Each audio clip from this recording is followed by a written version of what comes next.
Regardez à Jésus pour votre vie. Shalom bien-aimés dans le Seigneur. Notre méditation du jour s'intitule « Regardez à Jésus pour votre vie ». Nous tirons notre texte dans Marc, le chapitre 5, le verset 47 qui nous dit ceci.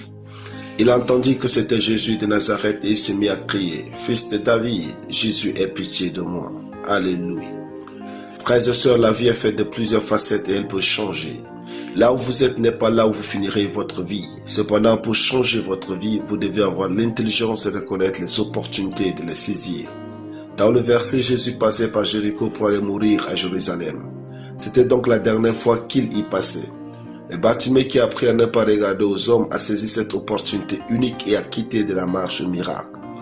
Si vous savez regarder à Jésus pour votre vie, vous allez quitter la maladie pour la guérison, la prison pour la liberté, la mendicité pour l'abondance, le naturel pour le surnaturel, parce que Jésus est votre véritable sauveur. Dans notre verset, une si grande foule accompagnait Jésus, mais s'était arrêtée uniquement pour Bartimée. Comme quoi Dieu s'arrête pour ceux qui ont choisi de regarder à lui pour leur vie. Votre vie ne dépend pas de ce que les autres pensent de vous, mais de ce que vous percevez vous-même dans ce vaste monde. Les autres voyaient Bartimée comme un mendiant aveugle, mais il a choisi de regarder à Jésus et sa vie a changé.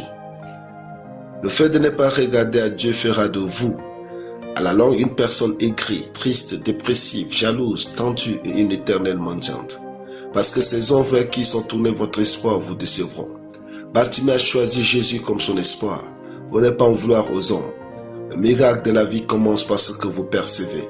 Ce que vous regardez, c'est ce que vous obtenez. Qui a l'attention de votre vie? Qui a le dernier mot sur votre vie? Qui est votre maître? Dieu ou les hommes? Il est temps de vivre en regardant en Jésus. Les hommes sont les points de contact de Dieu et non votre source. Sachez-le, quand Dieu ne veut pas vous aider, même ceux qui ne peuvent vous aider ne vont pas vous aider. Mais lorsqu'il veut vous aider, même ceux qui ne veulent pas vous aider vont vous aider. Regardez à Dieu et non aux hommes.